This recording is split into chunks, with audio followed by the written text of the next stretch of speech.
पहले मैं सोचती थी कि बहुत सारी जो मैच्योर जो महिलाएँ होती हैं और होममेकर होती हैं, वो कितनी अट्रैक्टिव होती हैं और मैच्योर होती हैं और मैं ये चीज़ें कैसे आ जाती है और हमें अभी तक नहीं आई हैं, तो वो चीज़ बस कुछ हैबिटों को अडॉप्ट करने से आती हैं, क्योंकि हम औरत में ना हमेशा एक जादू होता है, एक ऐसी खूबसूरती जो सिर्फ चेहरे से नहीं बल्कि उसके स्वभाव, सोच और आत्मविश्वास से झलकती है। मैच्योर और अट्रैक्टिव बनना कोई एक दिन का काम नहीं, ये भी छोटी-छोटी आदतें होती हैं और साधारण लड़की को एक ग्रेसफुल वुमेन बनाती है और ऐसी जो हर जगह सम्मान और आकर्षण को बटोरती है। तो जी, आज हम इस टॉपिक पे बात करने वाले हैं कि किस तरीके से जो हैबिट हैं जिससे कि हम है ना अपने अट्रैक्टिव बना सकते हैं, मैच्योर बन सकते हैं, वो कौन-कौन सी हैबिटें हैं। तो जी इन हैबिटों को मैं बताने वाली हूँ और मैंने हैबिट अपनाई है और आप भी इन हैबिटों को अपनाएँगे तो बहुत ज़्यादा अट्रैक्टिव और जो है मैच्योर बन जाएँगे। तो बस जी आज का ब्लॉग बहुत ज़्यादा ही मज़ेदार होने वाला है, साथ ही साथ अपनी डेली रूटीन शेयर करूँगी और साथ ही साथ गोश्त और आलू जो है सालन की रेसिपी भी शेयर करूँगी। ब्लॉग बहुत ज़्यादा मज़ेदार होने वाला है, लास्ट तक लाज़मी देखिएगा। अस्सलाम वालेकुम माय यूट्यूब फैमिली, उम्मीद है जी आप सब ठीक-ठाक होंगे। अल्हम्दुलिल्लाह मैं बिल्कुल ठीक हूँ। तो जी मैंने हस्बैंड जी से है ना ये कड़ी पत्ता का पेड़ मँगाया था, कुछ कड़ी पत्ता के है ना पौधे वगैरह भी मँगाए थे, मगर बहुत मुश्किल से ये मिल पाया था। फिर वो है ना उनके भतीजे थे, भांजे थे शायद, है ना, तो वो है ना उनके साथ गए थे, तो फिर एक मुश्किल से एक फिर ये पौधा मिला है। तो मैंने सोचा कि चलो कोई बात नहीं, एक कुछ तो मिला, क्योंकि सब्जी वगैरह बनाती हैं, कुछ भी बनाना होता है ना कड़ी पत्ते की बहुत ज़्यादा ज़रूरत पड़ती है। तो जी बीच में ना मैंने नाश्ता वगैरह बनाने के लिए वीडियो नहीं बना पाई थी, क्योंकि फ़ोन मैंने अपने हस्बैंड को दे दिया था, तो वही वो लेके चले गए थे।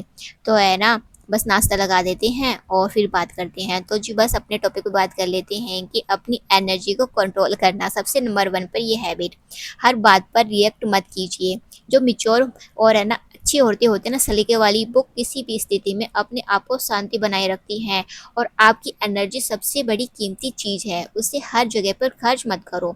मुस्कुराओ, लेकिन हर चीज़ पर प्रतिक्रिया जो होती है वो मत दो। यही ग्रेसफुल होता है। ये होता है ना कि हम ओवर रिएक्ट करते रहते हैं हमेशा हर चीज़ पे, अरे ये नहीं हुआ, ये कैसे नहीं हुआ। तो आपको ना जो मैच्योर बनना है ना और अट्रैक्टिव दिखना है, और मैच्योर जो औरत होती है ना वो शांति बनाए रखती है, हर चीज़ को शांति में काम लेती है, चाहे वो घर का कौन सा भी हो।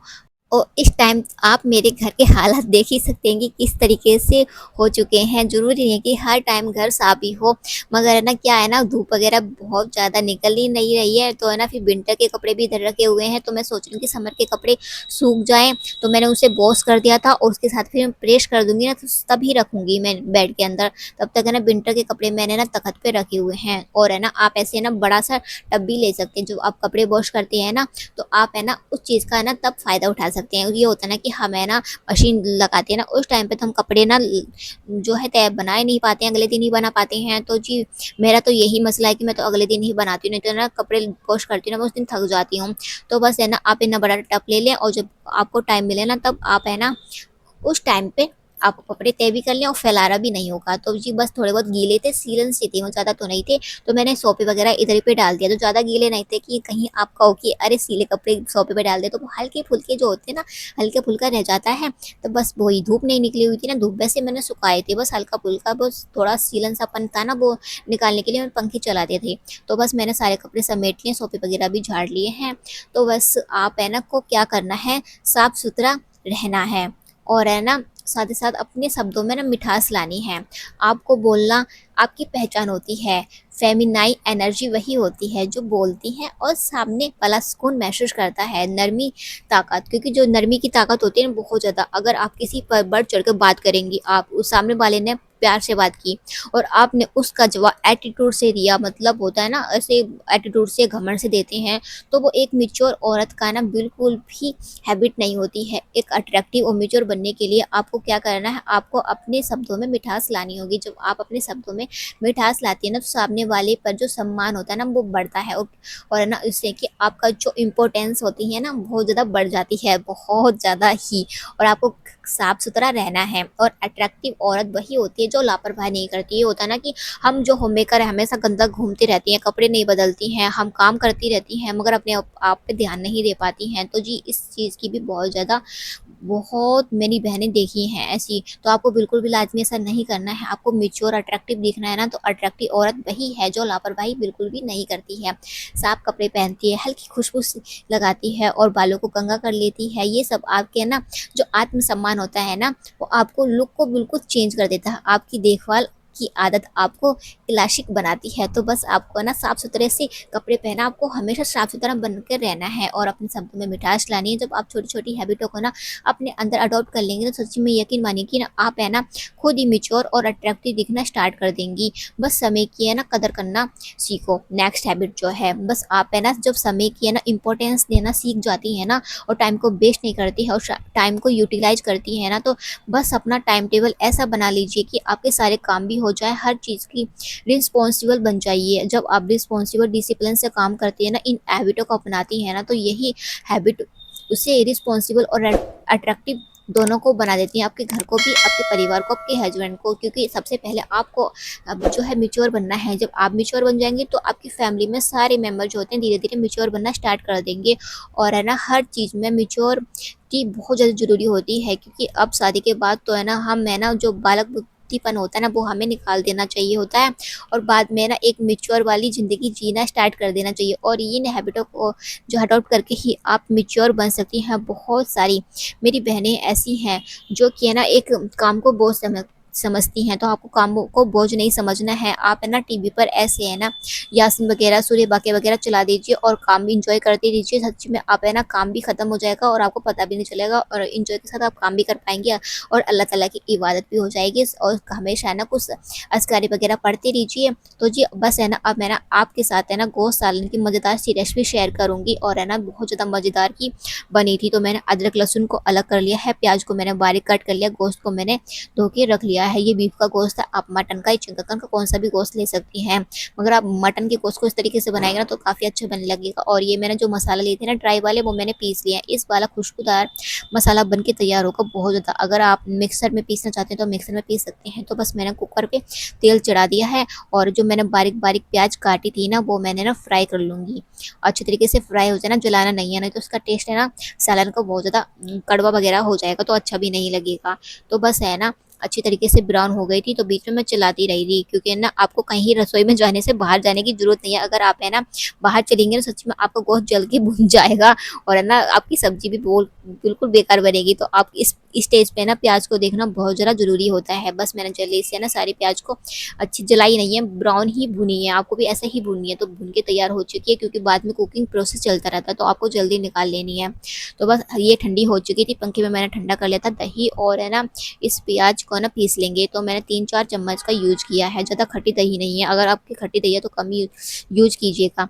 तो बस खट्टापन बिल्कुल भी कम होना चाहिए, इस बात का ध्यान रखना। तो पीस के तैयार हो चुकी है, देखिए मसाला बन के तैयार हो चुका है। तो हम उसी तेल को है ना यूटिलाइज करेंगे। जो थोड़े गरम मसाले लिए हैं, 2-3 काली मिर्च, तेज पत्ता और बड़ी इलायची और छोटी इलायची, और वैसे तो मसाले हमने भून ही लिए, वो पीस लिए थे भून के। तो बस है ना उसमें मसाला है ना खुशबूदार बन के तैयार होता है। तो जो बीफ का गोश्त है ना वो उसमें ऐड कर देंगे और अच्छी तरीके से भूनेंगे। इससे क्या है ना बदबू वगैरह जो होती है ना कम आती है और है ना फिर जो स्मेल सी होती है ना वो हमेशा के लिए चली जाती है। क्योंकि है ना ये होता है ना कि गोश्त बनाते हैं और तो उसमें ना अजीब सी स्मेल सी रह जाती है, तो बहुत ज़्यादा अजीब से हमारे गोश्त के सालन को बेकार बना देती है। तो आपको ना गोश्त को ना फ्राई करना है, थोड़ा बहुत उसमें प्याज भी रहेगा तो प्याज का जो उसमें ना खुशबू है ना वो भी रहेगी और अच्छे तरीके से आप भून लेंगे ना तो वो स्मेल सी रहती है ना वो बिल्कुल भी नहीं रहेगी। तो इसी स्टेज पर आप जब भून जाए ना तो उसमें डाल देना है आपको अदरक लहसुन का पेस्ट और है ना थोड़े से ना मसाले में ऐड करूँगी। तो आप है ना इस चीज़ पर ही, इस स्टेज पर ही आपको मसाले ऐड कर देने हैं, तो साथ ही साथ भून जाएंगे। तो मैंने लाल मिर्च पाउडर और है ना थोड़ी सी ना कश्मीरी लाल मिर्च और हल्दी ऐड करूँगी और ना थोड़ा बहुत धनिया वगैरह भी ऐड करूँगी। काफ़ी टेस्टी मज़ेदार की ये रेसिपी बनके तैयार होती है। और क्योंकि है ना कौरमा खा खा के हम बोर हो जाते हैं, मगर आलू गोश्त होता है ना कभी कभी हमारा खाने का मन करता है। तो बहुत दिनों से मेरा खाने का मन कर रहा था, तो फिलहाल फिर हम है ना आज फाइनली हमारे घर पे आलू गोश्त बनना है तो हम आलू गोश्त बना रहे हैं। तो काफ़ी मज़ेदार से बन के आते हैं, इसका टेस्ट बहुत अलग सा है और मैं भी अलग से ट्राई रेसिपी कर रही हूँ। तो क्यों बन जाती है और ऐसा है ना हमेशा ना ऐसी रेसिपी बनाई बनानी चाहिए जो कि जल्दी बन जाए और टाइम भी ना लगे और टाइम की बचत भी हो जाए। तो जी बस खाने में भी इंजॉय आए। तो अच्छी तरीके से भून लेंगे। मस्त इस बात का ध्यान रखना है कि धीमी आंच पे भूनना है, नहीं तो आपके मसाले जो जलने लग जाएंगे, नहीं तो स्मेल जो होते हैं ना जलने की वो आ जाएगी, फिर है ना सालन इतना अच्छा नहीं बनेगा। तो मैं ना बीच बीच में चलाती रही थी ताकि जले ना मसाले। तो अच्छी तरीके से भून चुके थे। तो जो मैंने जो पेस्ट बनाया था ना प्याज, भुनी हुई प्याज का और दही का, और है ना बिना मेवे की मैं बना रही हूँ ये वाला गोश्त का सालन, तो आप डाल सकते हैं। तो मैंने उसमें नमक ऐड कर दिया है। तो नमक मैं ना पहले ना भूल चुकी थी डालने के लिए, तो मैंने बाद में याद आ गया कि अरे मैंने तो नमक डाला ही नहीं है, तो मैंने नमक भी ऐड कर दिया है। उसके बाद जो मैंने मसाला था ना वो मैं ऐड कर दूंगी, पर अच्छे तरीके से मैं भून लूंगी इसे। तब तक है ना अच्छे तरीके से जिसका कच्चा पानी है ना गोश्त का और मसाले वगैरह एक दूसरे में मिल जाए, और तब तक है ना उसे अच्छे तरीके से भूनते रहेंगे। तब तक मेरा मसाला भूनना है। तो लास्ट में मैं यही कहना चाहूँगी कि ना हर औरत में ना वो शक्ति है जो दुनिया बदल सकती है, बस ज़रूरत है खुद को समझने की और इन हैबिटों को अपनाने की। क्योंकि मैच्योर और अट्रैक्टिव वुमेन वो नहीं होती है जो परफेक्ट दिखे, वो होती है जो रियल हो, काइंड हो और अपने आप पर गर्व रखती हो। तो बस आपको कुछ हैबिटें अपनानी है इससे कि आप मैच्योर अट्रैक्टिव दिखने लग जाएंगे और आपका जो लुक है ना बिल्कुल चेंज हो जाएगा। बस आप इन हैबिटों को अपनाइए, अपनी ज़िंदगी को बदल दीजिए। तो जी मसाला अच्छे तरीके से भून चुका था। तो है ना जो भी मैंने डाला था ना उसमें प्याज वगैरह, वो अच्छे तरीके से मैंने भून लिया था, क्योंकि दही वगैरह भी थी। मसाला तो वैसे प्याज तो भुनी हुई थी, मगर दही का तो कच्चापन है ना वो निकालना था ना। तो बस अच्छे स्टेज पर है ना सारा मसाला भून जाने के बाद पानी ऐड कर देना है। तो मैंने 1.5 गिलास के करीब पानी ऐड किया है।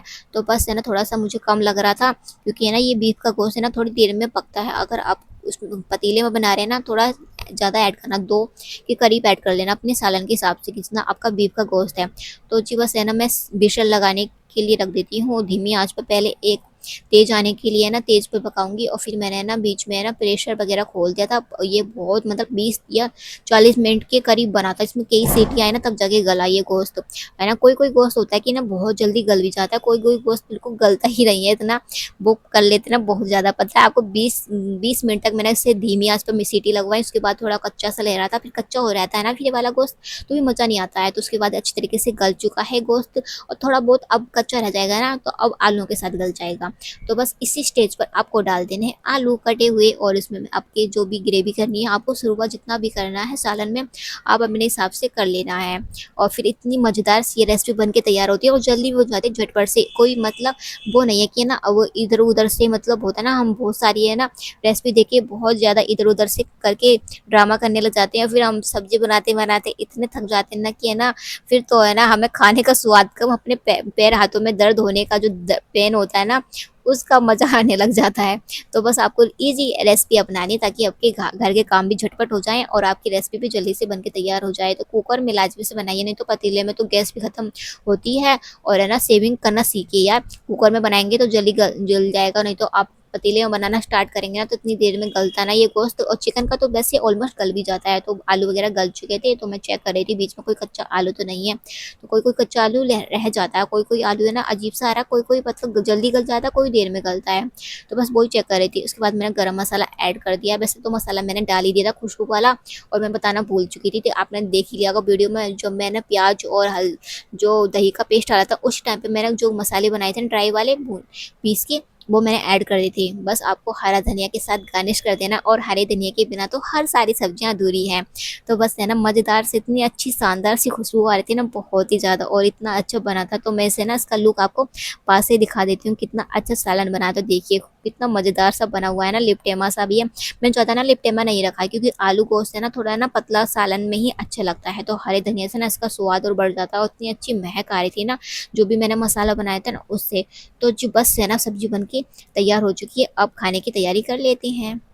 वीडियो पसंद आई तो वीडियो को लाइक, चैनल को सब्सक्राइब लाजमी कीजिए, अपनी बहनों के साथ शेयर कीजिए, मुझे अपनी दुआओं में याद रखिए। इंशाल्लाह एक नई ब्लॉग में मिलते हैं, तब तक के लिए अल्लाह हाफिज़।